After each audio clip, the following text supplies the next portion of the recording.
saat menjadi ajudan. Bagian ini membutuhkan rujukan tambahan agar kualitasnya dapat dipastikan. Prestasi yang gemilang saat ambil bagian dalam operasi Dwi Kora di perbatasan Indonesia-Malaysia membuat nama Pierre Tendean kerap diperbincangkan oleh banyak perwira tinggi Angkatan Darat di Elbu Kota. Atasan-atasan Pierre di Korps Zeni pun bukannya tak tahu hal ini. Sebuah kebanggaan apabila menyebut nama Pierre saat itu. Petinggi-petinggi Korps Zeni, seperti Jenderal GPH Jati Kusumo dan Mayor Jenderal Dandi Kadarsan, juga mengenal sosok Pierre dengan baik. Padahal Pierre hanya berpangkat perwira pertama. Kedekatan Pierre terlihat dengan seringnya Pierre mengunjungi keduanya, baik dalam kesempatan dinas maupun kesempatan pribadi. Jenderal Jati Kusumo mempunyai kesan yang sangat positif terhadap sosok Pierre. Disampaikan kembali oleh Ruswidyati Tendean kepada penulis 2018 bahwa Jati Kusumo pernah berucap, "Saya senang sekali pada Pierre. Saya bangga mempunyai anak buah seperti dia." Reputasi Pierre sebagai perwira muda begitu cemerlang sehingga tidak heran jika Pierre diminati oleh beberapa perwira tinggi Angkatan Darat untuk dijadikan ajudan. Dalam terminologi angkatan bersenjata, ajudan berarti perwira militer yang diperbantukan kepada perwira tinggi. Dia bertugas membantu perwira tinggi dalam menyelesaikan pekerjaannya di bidang administrasi. Korps Ajudan Jenderal merupakan kecabangan dari Satuan Bantuan Administrasi, Satbanmin, yang ada pada Organisasi Angkatan Darat. Kesatuan ini memiliki fungsi utama untuk mengurusi administrasi militer dan umum PNS, serta urusan dalal lainnya. Ajudan Jenderal Ajen, berada di bawah komando Direktorat Ajudan Jenderal Angkatan Darat, Ditajenat, yang komandannya berpangkat Brigadir Jenderal. Keinginan untuk menarik Pierre kembali ke Jakarta sebenarnya juga merupakan keinginan keluarganya, terutama ibundanya, Maria Elizabeth Tendean. Bertugas sebagai intelijen negara tentunya membuat Pierre semakin sering tinggal berjauhan dari keluarganya di Semarang dan acap kali tidak terdengar berita tentang keberadaannya. Selama Pierre ditugaskan berkali-kali menyusup ke Semenanjung Malaya dalam rangka mendukung operasi Dwi Kora misalnya, tidak ada anggota keluarga yang tahu sedikit pun aktivitas Pierre dalam misi-misi rahasianya. Sepengetahuan semua anggota keluarga, Pierre masih ditempatkan di Medan, sebagai bagian dari Yonzipur Idam IIBB.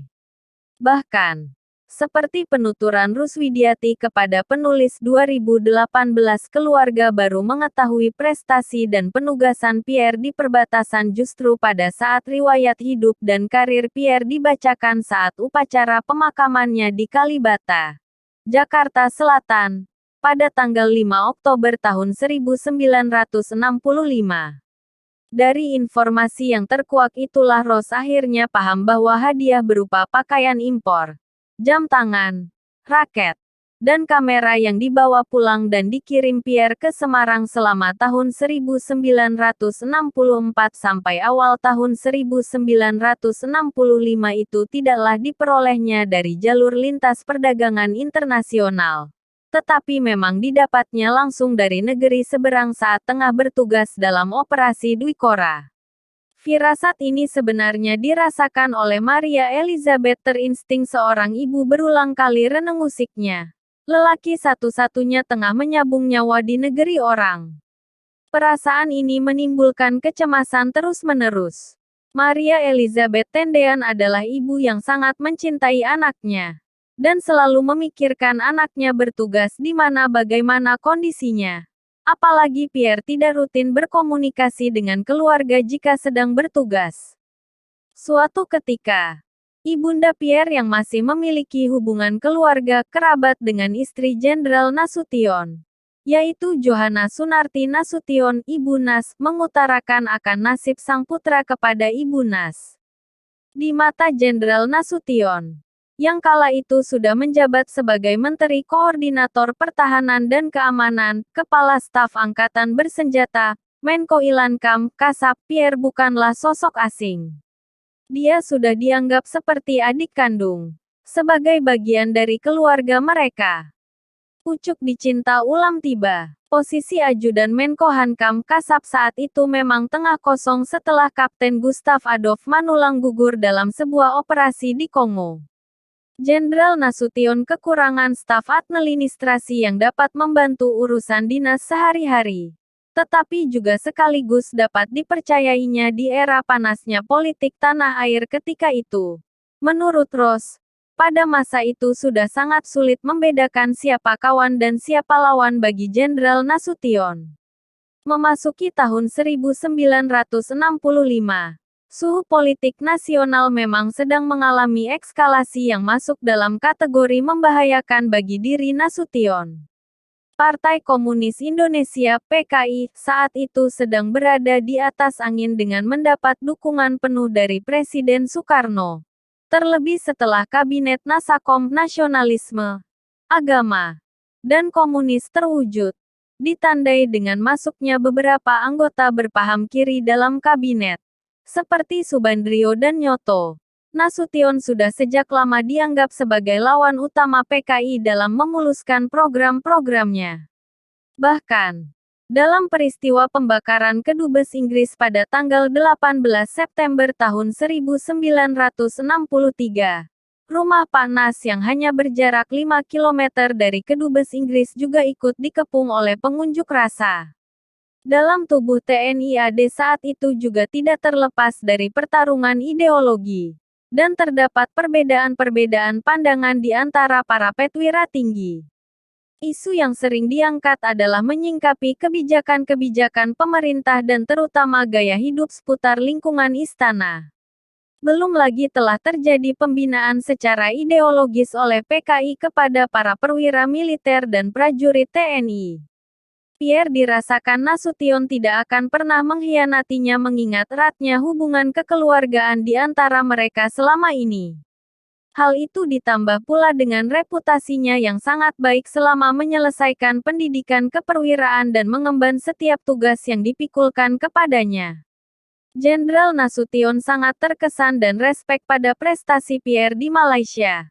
Demikian diungkapkan Hendrianti Sahara Nasution atau Yanti Nasution, putri pertamanya, kepada penulis 2018. Tidak hanya Jenderal Nasution yang menunjukkan ketertarikan untuk menarik Pierre sebagai ajudan. Maijen Dandi Kadarsan, Direktur Zeni di tahun itu, dan Maijen Hartawan, mantan Direktur Zeni sebelumnya, juga terang-terangan menginginkan Pierre. Pinangan dari 3 perwira tinggi ini tentu sesuai dengan keinginan Ibu Tendean yang mengharapkan Pierre bekerja pada unit yang penempatannya jelas di mana dan bisa dihubungi kapan saja. Dalam arti tidak tergabung pada misi-misi yang berbahaya. Melalui Ibu Nas, maksud hati Jenderal Nasution disampaikan kepada kedua orang tua Pierre. Penyampaian keinginan ini bukan tanpa alasan karena awalnya Pierre menolak ditarik ke Jakarta untuk menjadi ajudan. Meski sebenarnya sebagai seorang prajurit, Pierre tahu dia tidak akan bisa menolak perintah. Bujukan Maria Elizabeth Tendean awalnya belum berhasil melunakkan hati sang perwira muda. Namun, karena Mitzi ikut membujuk, akhirnya Pierre setuju. Tetapi Pierre mengajukan satu syarat. Dia hanya akan menjadi ajudan selama 1 tahun dan sesudah itu akan kembali terjun ke tugas lapangan.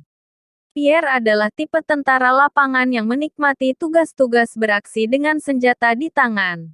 Surat perjanjian pembatasan masa tugas ajudan pun ditandatangani. Akhirnya, di antara ketiga jenderal yang tertarik untuk menjadikan Pierre sebagai ajudan, Jenderal Nasution garis bawah yang berhasil mendapatkan sosok perwira cakap, disiplin, dan bertanggung jawab ini. 2. Terhitung mulai tanggal 15 April tahun 1965 Pierre resmi menjadi ajudan Menkohankam Kasab. Sebetulnya pangkat Pierre saat itu belum memenuhi kriteria untuk menempati posisi ajudan. Waktu itu Pierre masih Letnan 2 sehingga begitu ditasbihkan menjadi ajudan, dia sekaligus mendapatkan promosi kenaikan pangkat menjadi Letnan 1 TNI. Pierre menjadi ajudan termuda dan satu-satunya yang berpangkat Letnan 1. Di antara ketiga ajudan Menko Hankam Kasab lain yang sudah berpangkat kapten, yaitu Kapten TNI Ade Sumargono, Kapten Marinir Misbah, dan Komisaris Polisi Hamdan Mansjur. Maria Elizabeth Tendean sangat bahagia dengan penugasan baru anaknya sebagai seorang ajudan. Apalagi ajudan dari Jenderal Nasution, orang yang sudah dikenal keluarga selama bertahun-tahun. Mulai tanggal 15 April tahun 1965 Pierre tinggal di rumah Pak Nas, di Jalan Toku Umar nomor 40 Menteng, Jakarta Pusat. Kehadiran Pierre di rumah itu tak pernah dianggap orang asing karena sebelumnya juga Pierre sering menginap jika harus menyelesaikan urusan di Jakarta. Keluarga Nasution juga sangat berbahagia menerima kehadiran Pierre sebagai ajudan karena Pierre dianggap sebagai anggota keluarga. Demikian tulis Jenderal Nasution dalam memoarnya. Memenuhi panggilan tugas jilid 6.